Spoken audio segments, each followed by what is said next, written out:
It's just less talking, more crafting. That's the name of the game. Hey guys, welcome back to Handmade with me, Marianne. So it's no secret that resin crafts have been taking over social media. And when I saw a new kind of resin called jesmonite or Eco-Resin, honestly, I just wanted a chance to take a crack at this craft myself. So today, you guys are going to join me while I learn the ins and outs of Eco-Resin. We're gonna make some coasters, we're gonna have some fun. Let's get to it. Okay, so if you're new to Eco-Resin, like I am, have no fear. There are people making these incredible kits. We'll link to this one down below, but they come with everything you need and really clear directions. I've been doing a little research about what exactly Eco-Resin is, and turns out it's a concrete alternative. So instead of the clear, shiny plastic look of a lot of acrylic resins, this one is going to look more like stone, which I think is really cool. Here's what the kit looks like. It comes with a liquid and a powder, some stir sticks and mixing cups, pigment, and a mold. You can get, just like for acrylic resin, you can get molds of every size and shape. I picked this hexagonal coaster mold because one, I really need some new coasters, and two, I thought that if this works, it might be a great Christmas gift to give. Now that we've unpacked the box, it's time to get started. The cool thing about Eco-Resin, at least the kit that I bought, is you can make things look like terrazzo. That's the stone or tile that has little flecks of other colors in it. It's very on trend right now, and it turns out it's extremely fun to make. Before we get to making the coaster itself, we have to make all of the colorful little flicks and flakes that will be inside it. We're gonna get started on that first.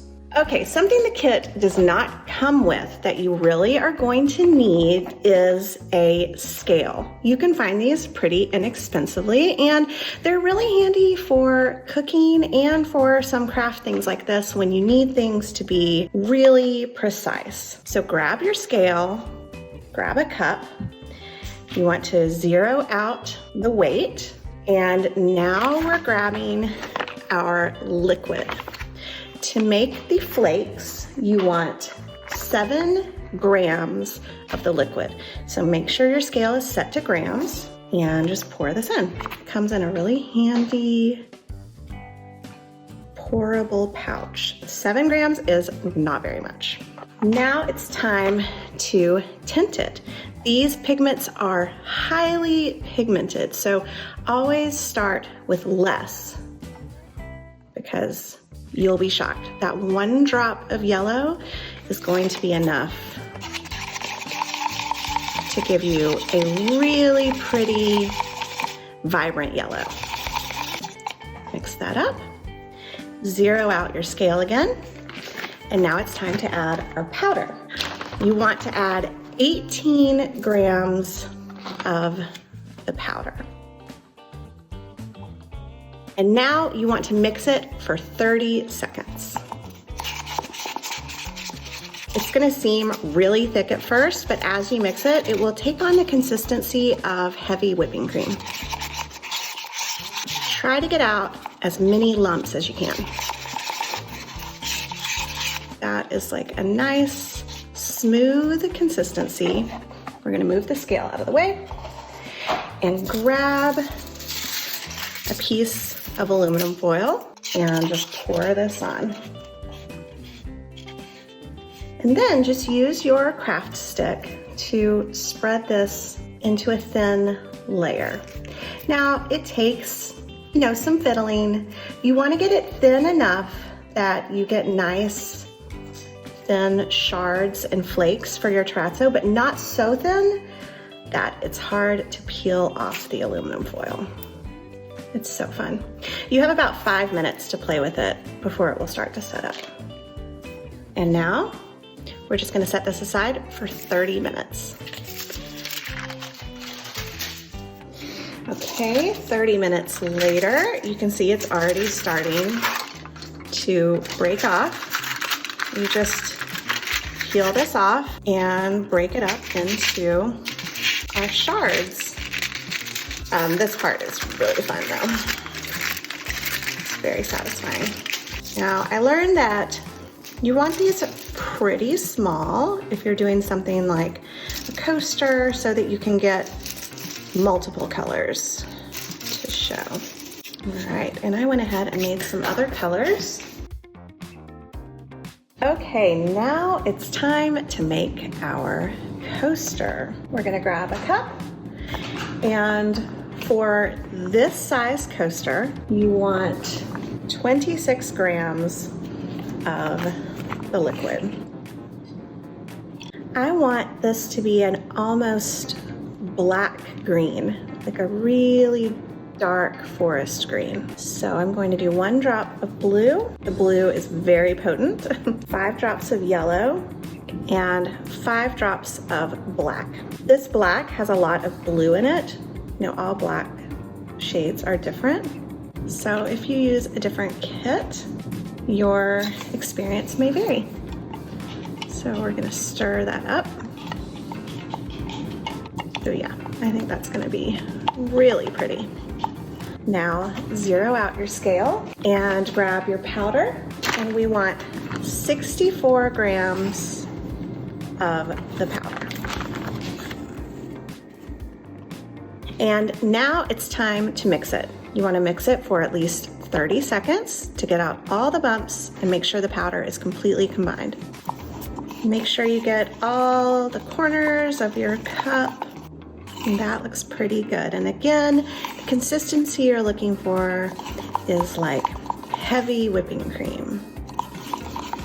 So now it's time to grab your mold. Now the directions call for mixing your flakes directly into the resin mixture, and we are going to do that. But I've had the most success when I have also sprinkled a few of the flakes directly onto the mold. Now you need to move pretty quickly. You've got about 5 minutes until that resin starts to set up. So you don't have to be too precious about it. Just try to make sure they're in one layer. And we're just going to add a few of each color. I think these colors are so pretty, and I think they're really gonna pop against that dark black green. Go try to get them in one layer. That will keep you from having any bubbles or anything like that. And now we're gonna do this yellow. I love yellow. It's my power color. All right, that looks pretty good. And now just take your resin and pour in a few of each color of flake.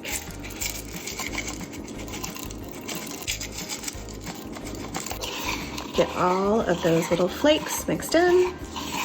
Just carefully pour it into your mold, doing your best to not disturb the ones sitting on the surface. But the wonderful thing about terrazzo is its beauty is in the imperfections. All of that in there. And then just carefully use your craft stick to push it into all of the corners. Once this hardens completely, we're going to sand it. So don't worry if your bottom is not completely smooth. And now the last step is we're going to tap the edges for about a minute.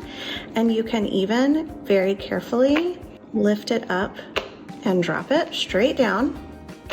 And this is just going to get out any air pockets, any little air bubbles. Make sure that the resin sinks into all of the nooks and crannies in your mold. Give it another tap, tap, tap. All right, and now this just needs to sit for 30 minutes. We've let this sit for about 45 minutes. It's hardened up. And now for the fun part. You want to be very gentle. This is still pretty delicate. It has not fully cured. This is my favorite part though. Ah, look at that. It looks so good already, but we're gonna make it look even better. We're gonna grab some sandpaper, sand down the bottom to make it super smooth, and then sand down the edges to reveal more of the colorful terrazzo, but I already think this looks so good. You want to grab a dish of water, and you want to have on hand some wet sandpaper. This is sandpaper that is meant to get wet. And I've got about 4 different grits here. You want to start with a low grit, like a low number. So this is 240, so it's pretty rough. And then for finishing it, you can go up to, you know, a 2000 grit sandpaper for finishing, and we'll make a super smooth surface. Get it wet and just sand away. The nice thing about sanding when it's wet is it's a lot less dusty. If you do need to sand this dry, you will want to make sure and wear something to protect yourself from inhaling any dust particles. Once you're satisfied, just dry it off really well with a towel and set it aside, and we're gonna let it finish curing overnight. All right, so we've sanded it down. It's nice and smooth, and this last step is optional, but I really recommend it if you want to make the colors really pop. We're going to seal the coaster with a little dab of coconut oil. An unrefined coconut oil is what's recommended, but whatever you have access to is fine. Just put some on an old cloth, something, you know, soft and not too rough. And we're just gonna buff this in using circular motions. And don't forget the back and the sides. You can see already that that really brings out all of those colors. And once you have the coconut oil really buffed in, all those colors are popping, the final step, and this is optional, but if you're gonna use these on a surface that could scratch, I really recommend it. We're going to take these little adhesive silicone feet, and we're gonna put one in each corner, and this will keep your coaster from scratching up any surface that you put it on. Plus, I mean, it just makes you look so professional. These are the kind I'm using because they came with the kit. You could also get some little felt pads or adhesive cork. I just need to finish up the other, and then I'll have a full set. Look at these, they are so beautiful. They look like something you would happily buy. And while I will admit, these are mine, I do think they would make a really beautiful gift. I mean, let's just tie them up with some ribbon, and you're ready for the holidays. I want to hear from you guys. Have you tried the new Eco-Resin trend? Are you as obsessed as I am? Do you want to start an Etsy shop together? Let me know in the comments down below. Don't forget to like and subscribe. And yeah, I think I'm going to probably go make about 700 more coasters. I'll see you guys next time.